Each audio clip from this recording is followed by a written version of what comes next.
Série sobre a campanha da fraternidade mostra a relação da violência com os sistemas jurídico, penitenciário e policial. A Arquidiocese de Belo Horizonte completa 97 anos. E ainda saiba como ter acesso a documentos como carteira de habilitação e de trabalho na tela do celular. Isso e muito mais no Horizonte Notícia, que começa agora.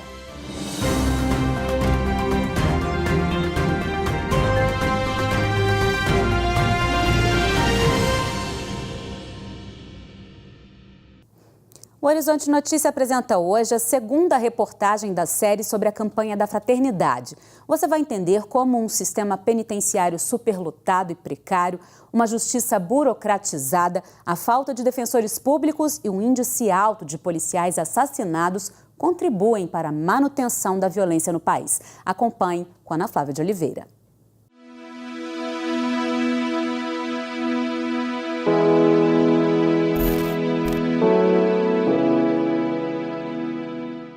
As prisões brasileiras estão lotadas. O último dado oficial do país é um relatório produzido em 2014 pelo Departamento Penitenciário Nacional, vinculado ao Ministério da Justiça. Segundo o levantamento, o Brasil tinha 607.731 presos. Na época, a taxa de ocupação era de 161%, um déficit de 231.062 vagas. Apesar das cadeias estarem cheias, a população se sente insegura. Fico o tempo todo protegendo a bolsa, olhando para os lados. Eu já fui assaltado com a metralhadora na cabeça em São Paulo. Dá para descuidar, não. A gente já sai com medo mesmo. Tem medo todo mundo, né? Cada dia tá dando mais medo, né, de andar. E a gente fica receoso, sim, para andar com objetos de valor, celular, carteira, cartão. Ainda de acordo com o levantamento, 67% dos detidos são negros, 56% têm entre 18 e 29 anos e 53% não completaram o ensino fundamental. As tendências são observadas tanto na população carcerária feminina quanto masculina. Não adianta nós falarmos que no Brasil nós diminuiremos os indicadores de aprisionamento se nós não mudarmos nosso sistema de justiça, que prende muito mais aqueles que não têm acesso à justiça porque não pode pagar bons advogados. Né? Então você tem um problema estrutural aí. Não adianta a gente falar de uma sociedade em que o Estado vai respeitar mais as pessoas enquanto nós não mudarmos o modo de atuar das nossas polícias, que tratam os mais pobres de um jeito, os ricos de uma forma diferente. Condição confirmada por este advogado. A falta de estrutura do aparato judicial contribui para os altos índices de violência, porque um dos motivos para a superlotação das cadeias seria o déficit de defensores públicos. A Defensoria Pública é uma instituição extremamente importante para a efetivação de direitos fundamentais e, consequentemente, da própria democracia, e que não está presente em todas as comarcas. Ou seja, onde tem um juiz e um promotor, deveria haver um defensor público também. Né? E esse número a gente não se preocupa com ele.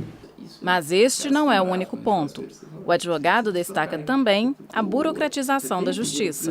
O principal fator aí seria a burocratização do procedimento, criando uma estrutura extremamente inchada em termos de servidores, de estrutura, e pouco eficiente.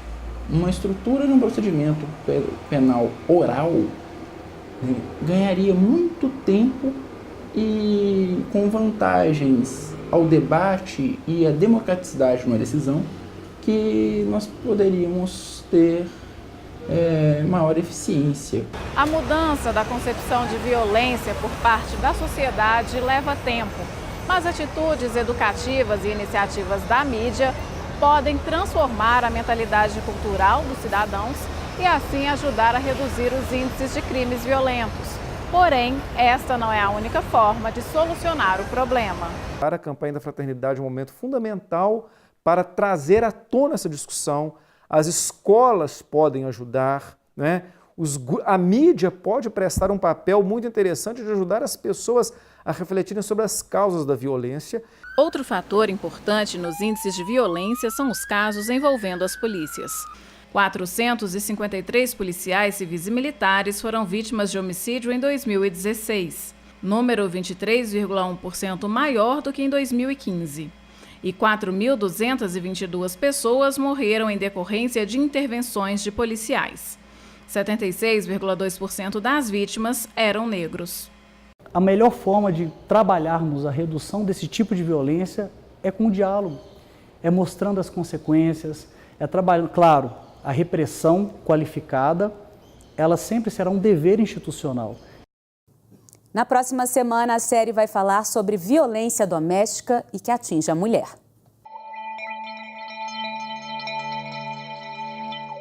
O Papa Francisco convocou cristãos e não cristãos a participarem no próximo dia 23 de fevereiro da jornada de oração e jejum pela paz no mundo. A data cai na sexta-feira da primeira semana da Quaresma, período que encoraja o jejum de alimentos e atos extras de caridade como sinal de penitência. Francisco disse que as orações e o jejum devem ser oferecidos de uma maneira particular para o povo da República Democrática do Congo e Sudão do Sul. O pontífice também dirigiu um apelo para que também cada um de nós se pergunte na própria consciência o que eu posso fazer pela paz. Fiéis lotaram a Basílica da Piedade em Caeté para homenagear São Brás, o santo protetor da garganta. A missa do reitor do Santuário da Padroeira de Minas Gerais, Padre Fernando César, teve bênção especial. Mariana Sampaio acompanhou. Durante a quarta semana do Tempo Comum, os fiéis celebraram o dia de São Brás no Santuário Basílica de Nossa Senhora da Piedade, em Caeté. Dona Zilda saiu do estado da Bahia para visitar a Casa da Padroeira de Minas Gerais pela primeira vez. E nem mesmo a chuva e a neblina impediram a devota de participar da missa. Nossa, muito lindo, maravilhoso. Quero voltar outra vez para me ver a paisagem. A celebração em homenagem a São Brás, protetor contra as doenças da garganta, foi presidida pelo reitor do Santuário Basílica de Nossa Senhora da Piedade, Padre Fernando César Nascimento. E celebramos São Brás, sobretudo, dando a bênção das gargantas, porque nos narra a história que São Brás, ele salvou uma criança que estava com uma espinha de peixe entalada sobre a garganta e praticamente já morta.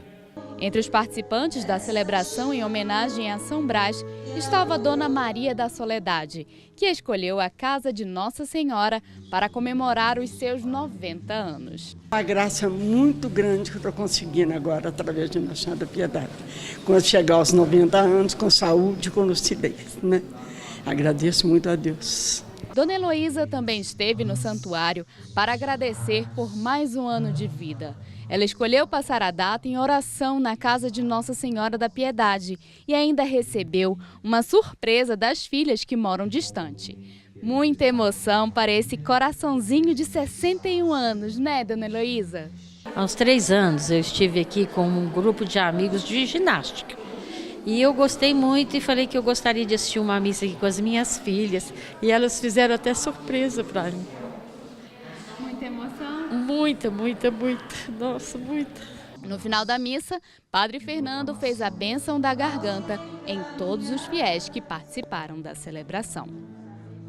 Com as velas que são abençoadas, a gente impõe sobre a garganta das pessoas, rezando a seguinte oração: sobre a intercessão de São Brás, bispo e mártir da Igreja, livra-te, Deus, do mal da garganta e de qualquer outra doença.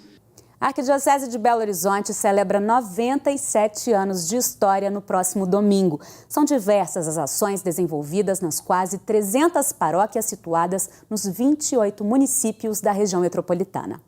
A Diocese de Belo Horizonte foi criada em 11 de fevereiro de 1921 pelo Papa Bento XV. 3 anos depois, o Papa Pio XI elevou a capital mineira à categoria de arquidiocese e o bispo passou a ser arcebispo. Em quase um século de existência, muita coisa mudou. Hoje, 273 paróquias integram a arquidiocese. A missão primeira da Igreja é a evangelização. É anunciar Jesus Cristo e ajudar as nossas comunidades de fé nessa experiência de Deus, através de Jesus Cristo, nos colocar na dinâmica do reino de Deus, né? Esse movimento do coração de Deus que vai chegando ao coração das nossas comunidades através das lideranças e assim procurando fazer com que essas ações ajudem as nossas comunidades a ter a vida, né? vida em plenitude. Desde 2017, o trabalho pastoral da Arquidiocese de Belo Horizonte é norteado pelo projeto de evangelização Proclamar a Palavra. A ação é fruto da 5ª Assembleia do Povo de Deus e tem como foco as áreas social, da educação e arte e cultura. O projeto Proclamar a Palavra destacou 10 compromissos, 10 prioridades, fruto de uma escuta às nossas comunidades, né? Então, todas essas ações têm procurado ajudar as nossas comunidades a responder a essas necessidades pastorais ou sociais da vida das nossas paróquias. Dentro da nova proposta de trabalho da Arquidiocese foi criado o Vicariato de Ação Missionária, que atua em 3 frentes: vilas e favelas, cidades históricas e Vale do Paraupeba.